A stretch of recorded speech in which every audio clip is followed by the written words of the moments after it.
Yo, yo, what is going on, my fellow wrestling fans? Welcome to a brand new week and welcome to a brand new edition of what we like to call the Clash of the Champions, where we talk about the different personalities, controversy, storylines, and everything in between that center around this world we know and love as professional wrestling. I'm your host, the vegan you believe in, Conscious Kurt, aka the Professor in the Flesh, as always, coming to you from my new home of New Brunswick, New Jersey. And my co-host needs no introduction, but fuck it, he's gonna give y'all one anyway.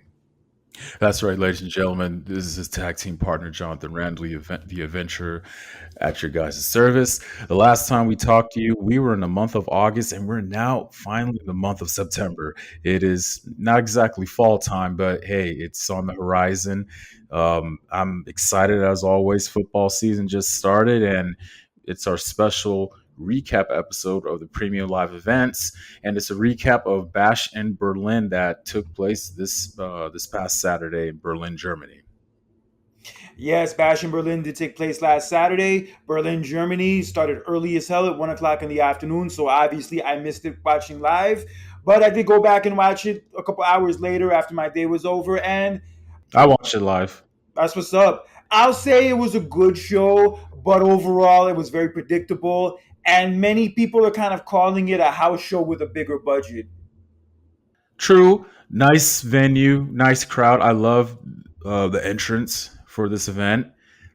I mean, it was predictable, but I think there was a couple of matches that still, really, caught my eye and that still really showed out and produce, and which we'll get into later.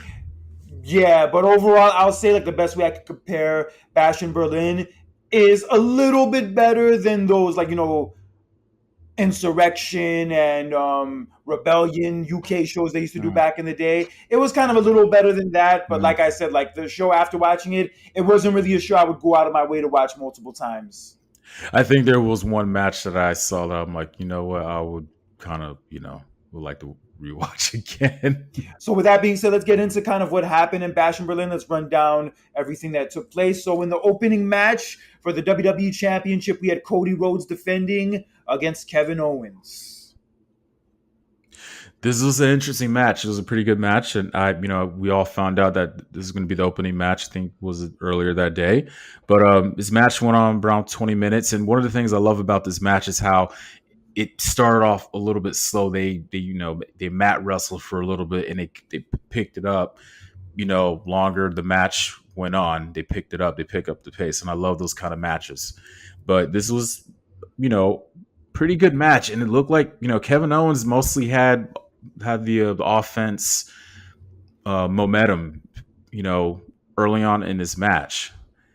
Yes, he did have the momentum. The match was pretty solid. It did go on for a while, but then there was one point where Cody attempted to climb the top rope, but then he aggravated his knee when he tried to climb the top rope. And that would play Mm. into what happened on the night before on SmackDown during the promo where Kevin Owens referenced the fact that Cody's knee was hurt, but he wasn't letting people on to the fact that it was hurt. So then once this happened in the match, you kind of thought that Kevin Owens would take advantage of this. And even outside the ring, as Cody was trying to clutch his knee, Kevin Owens actually did kick him down. And Kevin Owens even had the opportunity to put Cody through the announce table, but for whatever reason, he didn't take advantage of it. He hesitated, and Right. then Yeah. it was that move that in many ways cost him the match. As it went on for a few more minutes, Owens attempted to do a swanton from the top rope, but Cody did get his knees up, and that would allow Cody to hit Kevin Owens with a crossroads and finish Kevin Owens off predictably so and retain his title. Yeah, man. That was pretty much a turning point in that match because Kevin Owens had multiple times to, take advantage and win the match, but he hesitated and he wasn't being, fully aggressive in taking the advantage of the moment. I understand that, out of respect wise, for Cody and his knee, but at the same time, it is a WWE title match, and it kind of backfired on him. But overall, it was a pretty good match. But I was kind of expecting. I think we both expected that Kevin Owens was going to turn heel right after this match, but he didn't. They did shake hands and they hugged, and I thought, okay, this is going to be that moment. But no, they not that day. Maybe later on, but they shook hands and they hugged it out in the end. Yeah, I kind of expected him to turn there, but it's looking like they're kind of stretch it out a little longer. I think I have an idea of when it will happen, though. I think I have a very good idea of when it will happen. Hmm. I think it's going to happen next Friday on SmackDown because it's going to be their first episode back on USA. And I think Ah. Cody is going to have a title match against Solo because Solo challenged the winner of the match. So I think that match is going to Hmm. take place there. And then we're going to see Roman return. And we're also going to see Kevin Owens turn on Cody on that night. Ooh. I love to see it. I love to see it. And that reminds me because today, Friday, right? Today is the last episode of SmackDown. Well, they will be on Fox before they move to USA. Hallelujah. Hallelujah. I know. Oh man.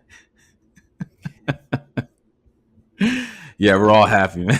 That's fun. Yeah, all the blacked out screens, all the taking the sound out when people are chanting a curse word, all the times the show's been preempted because of a football game or a baseball game or whatever, all those days are finally over. Oh, yes, it is, man. We could have some normalcy now. But yeah, last episode on Fox. So tune in for that. I'll definitely be tuning into that. So on to our next match. We had a tag team match for the women's tag team championship, and that was between Bianca Belair, Jade Cargill versus the Unholy Union. Yes, and you had predicted that Isla Dawn and Alba Fire were going to retain, and that was going to start the split between Bianca and Jade. And I predicted the opposite. I thought Bianca and Jade Mm. would regain the titles, and I ended up being right. As Jade and Bianca hit the DDT, turned into the German suplex to finish both of them off and regain the tag team titles. Solid match. The match was fine for what it was, but ultimately, I did not expect Jade and Bianca to lose again. They regained the titles. Now they could be on both shows again. They will still split up. I definitely see that happening, but it's still gonna be a while until we start to see the cracks in that relationship. So for now, everything is all good. Maybe they'll split up probably like going into next year, early in the next year, maybe. Mania season, yeah. Yeah. But yeah, this match is fine for what it was. It accomplished what it needed to. Bianca and Jade have the belts back. They had the cool outfits, and people are even saying that Jade Cargill has the best hot tag in wrestling right now. Okay. Yeah, and well, you know what? And then look, I'm not against them winning the titles. I'm happy for them. I mean, you got to remember, this is their first match at a premium live event in how long? What, a couple months? 3 months. 3 months. 3 months, yeah. So, hey, it's not yet. I mean, I was just, you know, observing, like, okay, maybe it's possible it could happen. Like you said, it will still happen, but now it's not the right time. No, it's not. So they're going to keep the titles a little longer. The belts look great on them, so I have no complaints. And yeah, they complement each other well. But just be wary if you're at the press conferences not to ask Jade Cargill any more questions about AEW. Oh, there was somebody who was asking her about that and she got annoyed. Yeah, she just said basically says like she's sick of answering questions about AEW. I appreciate my time there, but I'm not there anymore. I'm here now, so just Mm, can we please talk about my time here? I get it. okay. I mean, she has been Yeah. in WWE for almost a year now. I mean, total since she signed with them, so I Yeah. understand it. But yes, they regained the titles, and I'm looking forward to seeing who the next challengers are going to be. For as thin and uneventful as that tag division is, other than those two. Yeah, just it's good that they'll be on both shows, and hopefully that they could stay consistent with being on a card on a premium live event. So we'll see what happens moving forward. Yeah, and they did have an incident on Raw Monday when they were out at ringside watching the match between Alba Fire and Isla Dawn and also Damage Control. And Kyrie Zane attempted like the top rope elbow drop like onto Bianca outside the ring, but then she missed and like hit the table face first. Man, Yeah, it was bad, man. She was like bleeding all over her nose. Yeah, she's gonna be out for a minute. wow, Yeah, all of Damage Control is getting banged up. Yeah, Asuka's hurt. Dakota Kai's hurt. Yeah, now Kyrie Zane's hurt. jeez, Yeah, they're all getting damaged up. Fuck, all the damage to Damage Control. yeah, no pun intended. All right, but we'll move on to our next match. We had a special strap match featuring CM Punk against Drew McIntyre, the man who's been parading around that little bracelet he stole from him as if it was his own and parading it around like it was like a Rolex watch. Right. And this, ladies and gentlemen, in my opinion, this was my favorite match of the night. And if you guys were paying attention, CM Punk was wearing the same attire that he wore at AEW All in London last year. Yes, and he's in much better shape now than he was then. You could definitely tell from the before and after pictures. And I think this match was definitely the better match than that match he had a year ago against Samoa Joe, and also definitely better than the match that he had with McIntyre at SummerSlam. I agree, and this one because I love the stipulation. When you have these kind of stipulation matches, it tells better of a story. And it's no offense to their guys' last match at SummerSlam. I liked it. I like the fact how Seth Rollins was involved as a special guest referee. I do, but this one had more meaning to it, and it really told more of a story in this match. CM Punk really took a lot of more abuse and bumps and spots in this match versus his first match back at SummerSlam. I love the spot where CM Punk actually went through the table. Yeah, that was dope. Yeah, they took their time with each other. They did a lot. I loved how when Drew McIntyre was, he had CM Punk on his shoulders, but he touched one corner of the turnbuckle, and then as soon as he touched it, CM Punk will touch it. And then, you were trying to fight and get that fourth, touch that fourth turnbuckle spot without getting interrupted. And it caused the suspense and the tension in that match. And I loved it.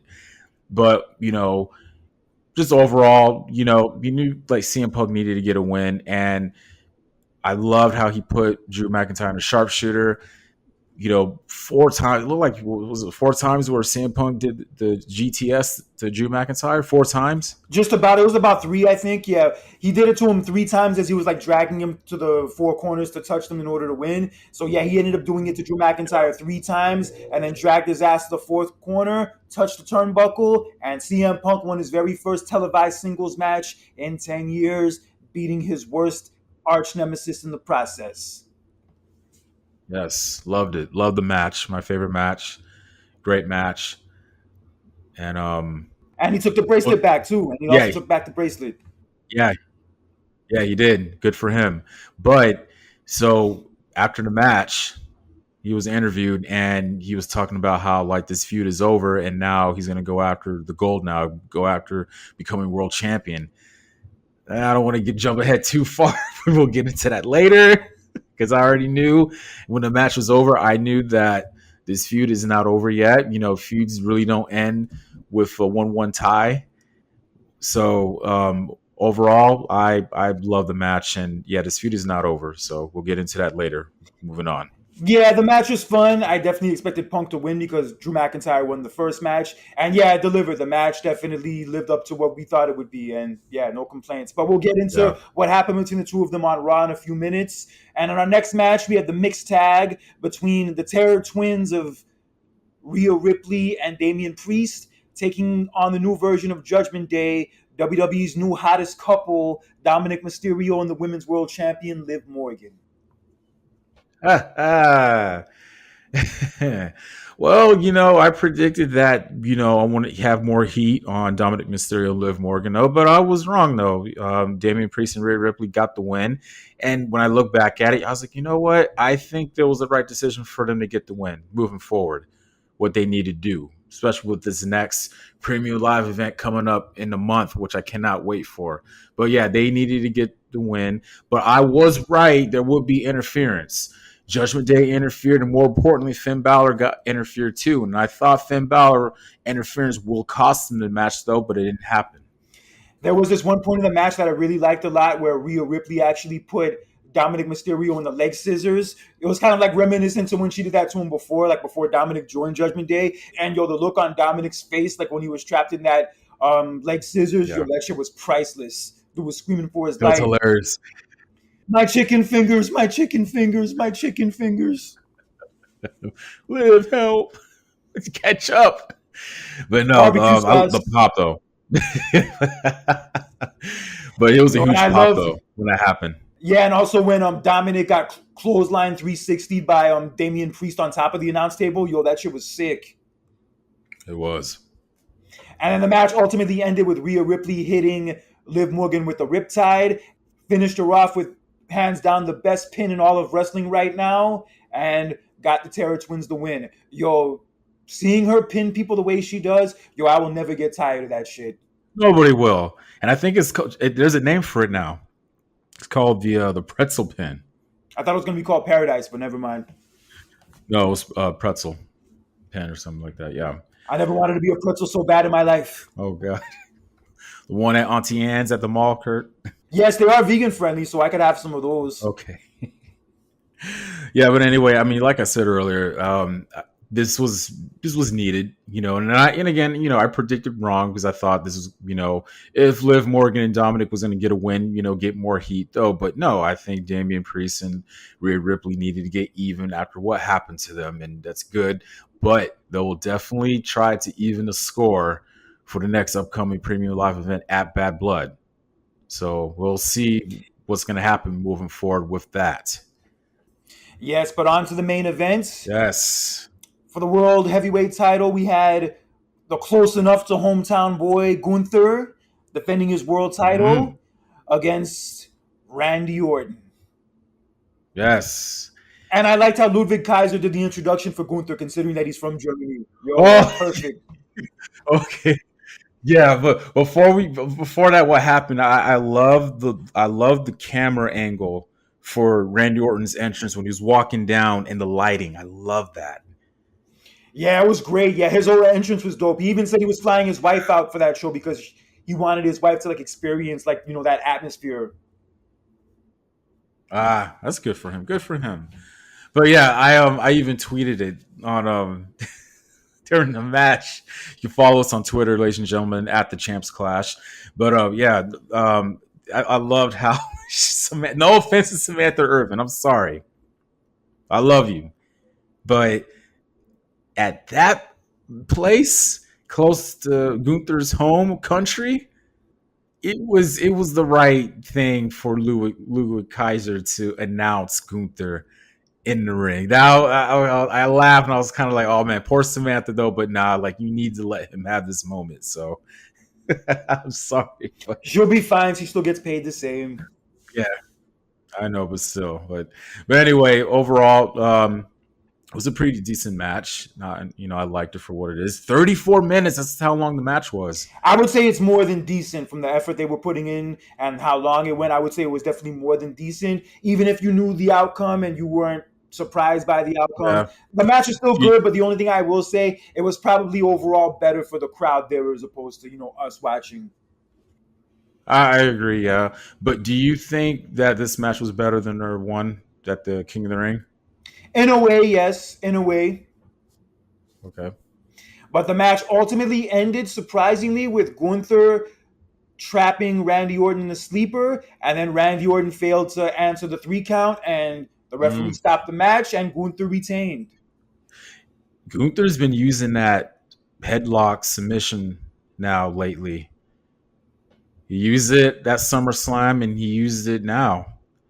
Yeah, I've seen him win matches with it before. That's what I like about Gunther. He wins his matches differently.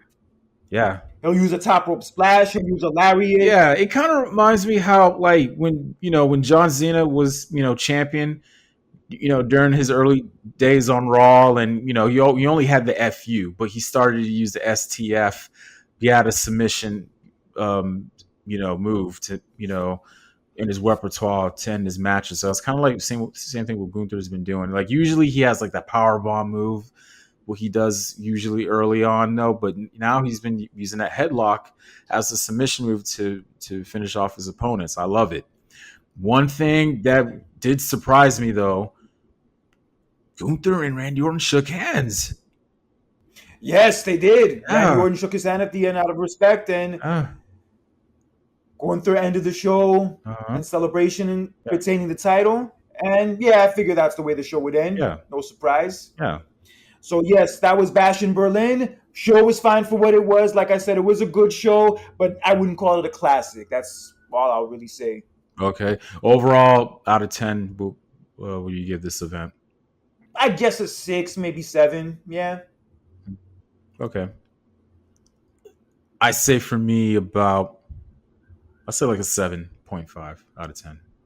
Okay, fair enough. But yes, that was Bash in Berlin. And we had Raw the following Monday on Raw from Denver, Colorado. And CM Punk came Mhm. out to cut a promo talking about how he was done with Drew McIntyre and he was going to be on to bigger and better things. That being Gunther's World Heavyweight title. And he laid out the challenge to Gunther. And then as he was leaving the CM ring, Gold. That's what yes. he was saying. Yeah. And as he was leaving the ring, he was standing on top of the announce table, but then he was tripped onto the announce table, and the person who ended up tripping him was a person in a hoodie. And after revealing the hoodie off, that person turned out to be Drew McIntyre. Surprise, surprise. Mm-hmm. And Drew McIntyre proceeded to lay out CM Punk with multiple Claymore kicks, and then he took the bracelet back. But he didn't just take the bracelet back this time. This time, he snapped the bracelet in half. Damn. The bracelet is no more. And then if that wasn't bad enough, he took all the broken pieces from the bracelet, shoved it into CM Punk's mouth like it was the mandible claw. And then as Punk was getting up, he laid him out with another Claymore kick. Got it was so bad, Kurt, to the point they put CM Punk on a stretcher in the ambulance backstage. And McIntyre attacked him again on the stretcher too. Yeah. Yeah. Yeah. Wasn't done from there. If anybody thought this feud was over from what Punk was saying in that promo, we were sadly mistaken. Oh, sadly mistaken. Because look, I knew. I mean, come on, like I knew CM Punk was going to win that match at Bash in Berlin. I knew that you can't. Nobody's going to leave that feud with an even score 1-1. Come on, I already knew that, but like just seeing that what happened on Raw, man, he was attacking when Drew was attacking CM Punk like that was just like, damn, man. But I said to myself, had a grin on my face. And you know what those words are? I said to myself, Kurt? Hell in a Cell. That's right, ladies and gentlemen. We're just waiting. Adam Pearce, you better make that announcement soon as possible. So I'm waiting. Oh, I'm waiting. Yeah, it's going down, especially after this angle. Yeah, they're definitely doing Hell in a Cell. The last final encounter, Kurt. Yeah, but I like what they did on Monday with this scenario because the whole bracelet thing was kind of starting to get old, so they needed to do something to spice it up, and this was perfect. Yeah. Oh yeah, this is just personal. It's not about the bracelet anymore. This is about just Drew's hatred for CM Punk now, and now you got to take it to a whole nother level, which will be Hell in a Cell, which we're waiting to announce it hopefully next week on Raw. But yes, this is what I wanted. This is what I predicted for months, even before CM Punk and Drew McIntyre had their first match at SummerSlam. I predicted this. I love this, and Bad Blood is the perfect place to do it at. I cannot wait. Yes, but we still have another month or so into Bad Blood. And also, from what we saw on Raw Monday, we have an idea of who Gunther's next challenger is going to be. And it's seeming like that new challenger for his title is going to be Sami Zayn, who came out to confront him and challenge him for the championship, considering that Sami Zayn was the one who dethroned Gunther of the IC title at WrestleMania. But Gunther, to no surprise, said no to Sami Zayn's challenge. But I think Sami Zayn did get the last word in that segment, though. I love that segment between both of them because it was all about him. He wants to get a title shot, but hey, I was the one who ended your Intercontinental title reign at WrestleMania of all places. So yeah, he is deserving to get a title shot, and I loved it. Yeah, so it's looking like it's going to happen. Obviously, Gunther initially rejecting the challenge is all about progressing the story further. So definitely we're going to be having this match at Bad Blood, goes without saying. Oh, yeah. And also it's looking like at Bad Blood, we're going to see the further development of this whole Judgment Day against Terror Twin storyline, as there was one point in the beginning of this show on Raw where Liv Morgan got Rhea Ripley trapped into the ropes, and then Rhea Ripley started attacking her leg, and that forced Rhea Ripley to be helped to the back, and her leg was all messed up. And that would lead to a tag match at the end of the show between the tag champions of Finn Balor and JD McDonough, who barely defended the title since they won it, against Damian Priest and also Jey Uso. Yeah. And there was one point where Judgment Day did have the advantage, but then Rhea Ripley came out like on a crutch, and then Liv Morgan was coming up to her, acting like she was going to take advantage of her because Rhea Ripley was hurt. But come to find out, Rhea Ripley was playing her ass the whole time. Rhea Ripley was not hurt. She dropped the crutch down to show that she was fine, and she beat the hell out of Liv Morgan. Oof. This is gonna set up a rematch between Rhea Ripley and Liv Morgan for the women's world title, and Damian Priest is finally gonna get his hands on Finn Balor 1-on-1. I think it's going to be Liv and Rhea Ripley at Bad Blood for sure. As far as Damian and Finn Balor, Yeah. I think they're probably going to hold off on that a little longer.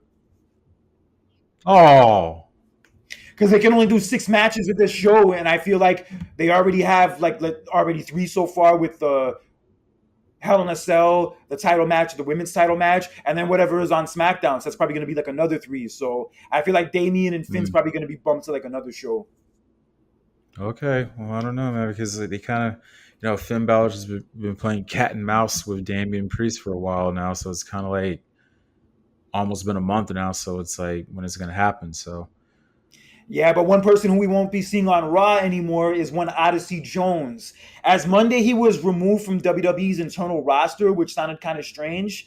yeah. Yeah, and then a few days later, it came out that there was these domestic violence allegations against him that WWE just found out about. And this one person online put up a whole story about an incident with Odyssey Oh, Jones over the summer where he really abused her. He was really fucked her up badly, and it's come to the point where WWE has decided to release Odyssey Jones, which actually came out Wednesday. So this whole storyline with the New Day that they were doing, where Odyssey Jones was kind of coming in between them, looks like that shit is now dropped. Yeah, it's now dropped.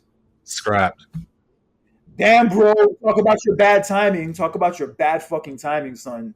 Very bad timing. You come in to, you got to make a good debut, and you're in a storyline already, and this happens, man. It sucks. But at the same time, it's like the hand was dealt with WWE. I think any organization in that situation would have done the same thing. But it is a damn shame. And look, I know people make mistakes though, but man, you got to be more careful these days, man. And I do feel bad for him in his situation. You gotta, you had a golden opportunity, and this happens. But hey, I mean, what else could you do? Yeah, you can't be hitting on women like that, and you can't be doing that kind of bullshit and thinking that the company will eventually find out about it. Like Enzo Amore Yeah. had that incident a couple years ago where he had a rape accusation, and then it came out the day of the Raw 25-year anniversary show. So that was the worst fucking timing for that shit to come out, and it made the company really look bad. And yeah, they ended up releasing him because of that. And he didn't really do anything. It came out that he didn't do anything, but the fact was that he hid the allegation from them. Wow. Yeah, but yo, it's fucked up timing. It's definitely thrown a monkey wrench into whatever plans they had for, Kofi and Xavier Woods. But yo, if he's doing that kind of bullshit and he's been doing it for a long time and getting away with it, he deserves to be punished. Yeah, I agree. Yeah, but not enough information has come out since, but I'm sure more will come out soon enough. And whenever it does, we'll definitely break it down for you. Yeah. That's why we're doing this show, ladies and gentlemen.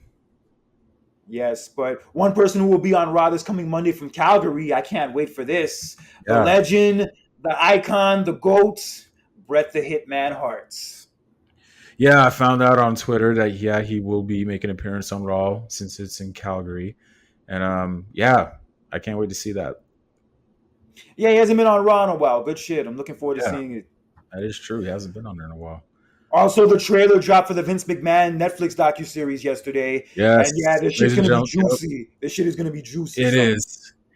If you think that all these other celebrity documentaries were juicy, oh, this one takes the cake, especially if you're a wrestling fan. I can't wait for this one. I thought they was going to go through with this, but no, they are going to go through with it, ladies and gentlemen, because September 25th on Netflix, just like Kurt said, the rise and fall of Vince McMahon.